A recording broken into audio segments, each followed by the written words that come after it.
Palmetto, Symbol of Courage, by Kate Sally Palmer. On June 28, 1776, 9 British warships sailed toward Charleston Harbor. They carried 300 large guns among them. Their purpose was to capture the colony of South Carolina for the King of England. At the tip of Sullivan's Island, guarding Charleston Harbor, there stood a little fort. The soldiers inside the fort waited for the British fleet to arrive. These patriots wanted to free the colony of South Carolina from England. The soldiers belonged to the 2nd South Carolina Regiment. There were about 400 men. They had 31 cannons and not much gunpowder. The commander of Fort Sullivan, Colonel William Moultrie, reminded the waiting soldiers to aim the large guns carefully when the ships came. They had to make every shot count.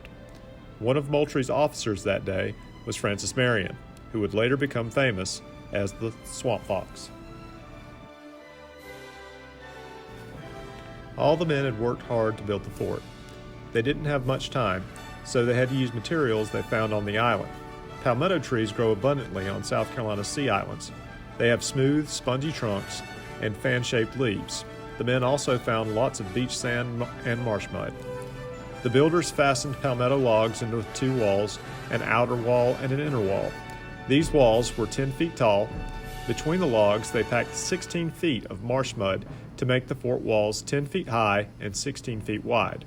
The soldiers intended to make an enclosed fort with 4 sides, but they ran out of time. The fort had no back wall.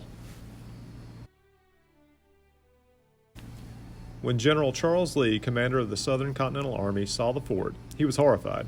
General Lee thought the fort was too small and weak to withstand fire from British ships. He thought the soldiers would all be killed. General Lee thought the fort was a slaughter pen. South Carolina had a colonial president named John Rutledge. General Lee told President Rutledge to make the soldiers leave the fort. But President Rutledge knew Colonel Moultrie and believed in him. He knew that Colonel Moultrie believed in the log fort. So, the 2nd Regiment stayed in the fort and waited. Fort Sullivan needed a flag. Flags, sometimes called colors, are important for an army because battle is confusing. It is comforting for a soldier to look up and see the colors still waving. That way he knows his army has not lost the battle. Colonel Moultrie and the 2nd Regiment wanted their flags to be blue, the same color as their uniforms. They wanted a crescent shape on the flag, like the heraldic symbol they wore on the front of their caps. An officer's wife in Charlestown made a blue flag just the color of the 2nd Regiment's uniforms.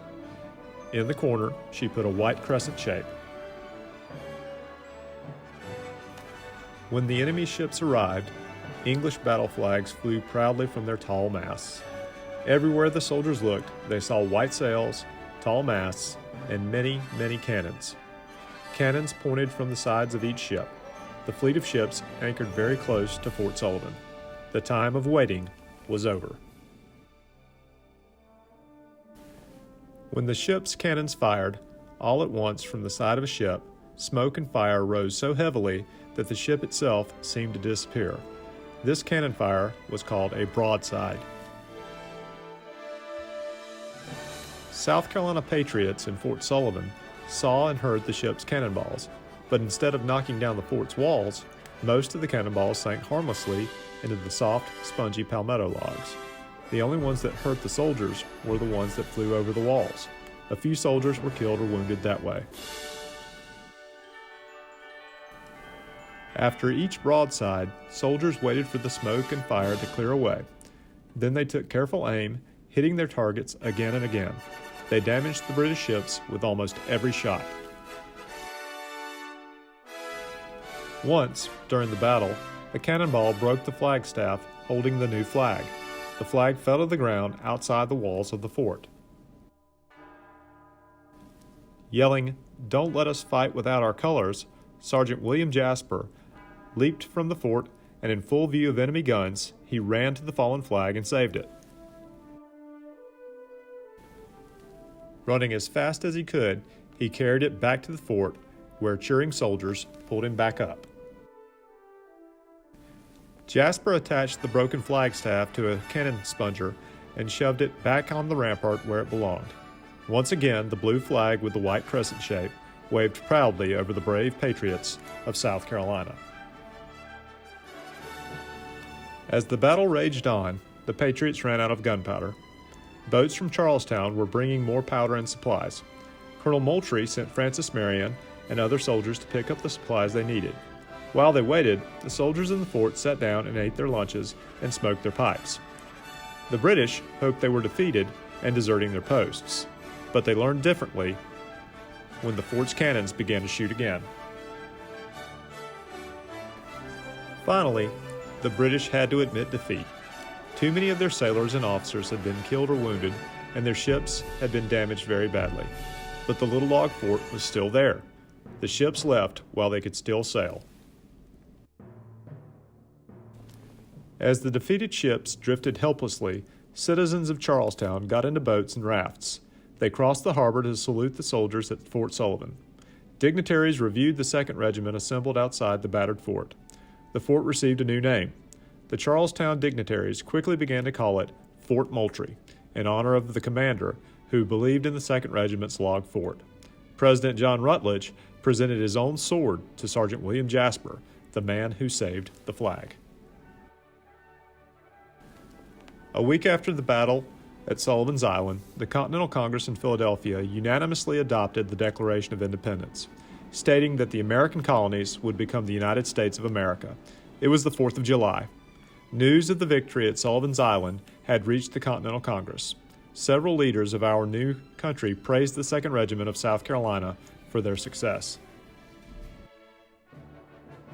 The palmetto tree quickly became a state symbol. After the victory at Sullivan's Island, South Carolina's President Rutledge ordered a state seal to be made. It commemorates the battle as well as the Declaration of Independence. The front of the seal shows a palmetto tree growing out of an oak stump. The oak stump symbolizes the British ships, which were made of oak. On the seal's reverse, a woman symbolizing hope walks on dangerous swords near the seashore.